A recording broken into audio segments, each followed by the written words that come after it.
जिसके बाद उसके बचे हुए ट्रेजर को हासिल करने के लिए बहुत सारे लोग फाइट करने की कोशिश करते हैं। यहाँ तक कि उसके अपने दोनों डेसिपल के बीच भी इसी बात पर फाइट हो चुकी थी, जहाँ किनमिंग फाइट के दौरान अपने भाई को जख्मी करके हरा देती है। किनमिंग नहीं चाहती थी कि उसके मास्टर की तलवार उसके भाई के हाथ में लग जाए, क्योंकि उसके भाई का नेचर बहुत ज्यादा इवल था और वो इसको यकीनन बुराई के लिए इस्तेमाल करेगा। और उस टेंपल में और भी बहुत सारे लोग उस ट्रेजर को हासिल करने के लिए आने ही वाले थे। इसी वजह से किनमिंग सोचती है कि मुझे जल्द से जल्द उस ट्रेजर को उठाकर यहाँ से किसी सेफ जगह लेकर जाना होगा ताकि मैं उसकी हिफाजत कर सकूं। लेकिन जैसे ही किनमिंग कॉफिन को खोलती है वो तो अंदर से खाली था, यानी कि कोई नहीं जानता कि सू जियानजुन की बॉडी और वो ट्रेजर कहां पर चले गए। अब आगे तो नेक्स्ट एपिसोड बिल्कुल उसी सीन से शुरू होता है जहां हमने देखा था कि कई सालों बाद सू जियानजुन अपना दूसरा जन्म लेकर पैदा हो चुका है। इस जन्म में उसका नाम सुई होता है, जो कि एक बहुत बड़ी सू फैमिली में पैदा हुआ था। हम देखते हैं कि सुई एक दरख्त के सामने खड़ा होकर पता नहीं बहुत ज्यादा गौर से उस दरख्त को देख ही जा रहा था। उसे देखकर ऐसा लग रहा था कि शायद उसे कोई बात बहुत ज्यादा परेशान कर रही है। तभी अचानक हम वहाँ पीछे से दो गार्ड्स को आता हुआ देख लेते हैं, जिनमें से एक सुई को देखकर अपने दूसरे साथी से कहता है कि ये सामने वाला आदमी तो सुई है ना।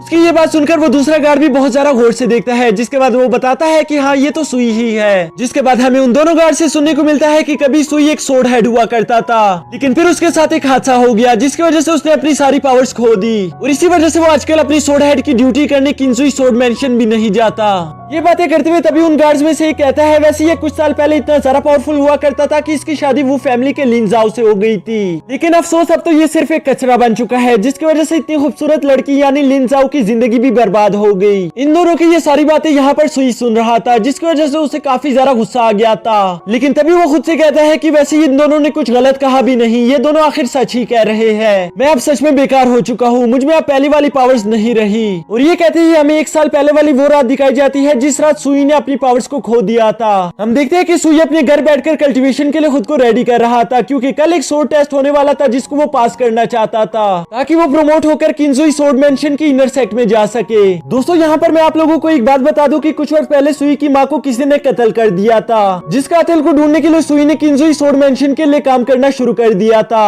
और अब वो प्रमोट होकर किंजुई सोर्ड मेंशन की इनर सेक्ट में जाना चाहता था, ताकि वो वहाँ पर अपने माँ के कातिल को आसानी के साथ ढूंढ सके। पर इसी रात जब वो बैठकर कल्टीवेशन कर रहा था तो उसके पास लाइफ वाली 9 प्रिजन सोर्ड उसकी कल्टीवेशन के बीच में आ जाती है, जिसकी एनर्जी जब इसकी बॉडी में एब्जॉर्ब होती है तो वो काफी ज्यादा थी और ये उसे हैंडल नहीं कर पाता।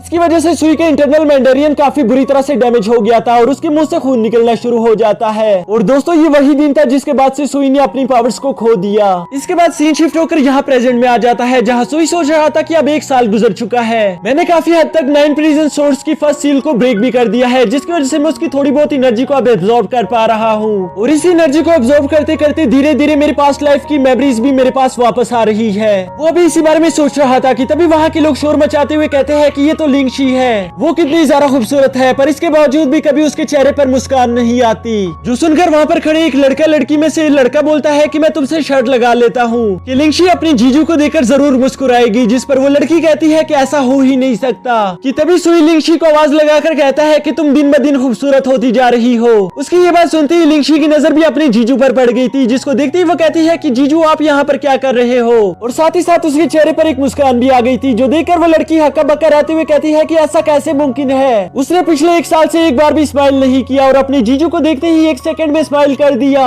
जिसके बाद वो असली औरतों वाली हरकतें करना शुरू कर देती है, यानी कि चुगलियां करना। और ये करते हुए वो अपने हस्बैंड से कहती है कि मैंने वैसे यहाँ तक सुना है कि लिंगशी को जैसे ही कोई लड़का पसंद आएगा वो उसके साथ शादी करके यहाँ से भाग जाएगी। यानी लिंगशी भी अपनी वान फैमिली से बहुत ज्यादा परेशान है। अब यहाँ सुई लिंगशी से पूछता है वैसे तुम अपने स्कूल में इतना गुस्से वाला मुंह बनाकर क्यों फिरती रहती हो, जिस पर वो कहती है कि अगर मैं यूं ही गुस्से वाला मुंह बनाकर फिरती रहती हूँ तो मुझे कोई परेशान नहीं करता, यानी कि फिर लोगों को मुझसे डर लगता है कि जरूर मैं बहुत ज्यादा गुस्से वाली होंगी और वो मेरे करीब नहीं आते। जो सुनकर सुई मुस्कुराते हुए कहता है कि ऐसा मत किया करो, नहीं तो लोग तुम्हारे करीब नहीं आएंगे, बल्कि मैं तो कहूंगा कि हमेशा ही ऐसे मुस्कुराते रहा करो जैसे अभी तुम कुछ देर पहले मुस्कुरा रही थी। ये सुनते ही लिंगशी शौक होते हुए कहती है क्या मैं अभी थोड़ी देर पहले मुस्कुरा रही थी, इसका मतलब मैंने जो एक साल पहले से अपना गुस्से वाला मुंह बनाकर रखा हुआ था वो सब मेरी मेहनत बेकार चली गई, अब लोग मुझे फिर से परेशान करना शुरू कर देंगे। पर इसी के बाद वो कहती है वैसे इसमें मेरी कोई गलती नहीं, क्योंकि मैं जैसे वैसे भी अपने जीजू को देखते हुए मेरा चेहरा खुद ही खिल उठता है। और ये कहते हुए वो आगे चलने लगी थी, तभी वो रुककर पीछे कहती है कि वैसे जीजू मुझे आप पर भी बहुत ज्यादा गुस्सा था, क्योंकि जब से हमारी बहन यानी आपकी वाइफ घर से बाहर गई है तब से आप भी घर वापस नहीं आते।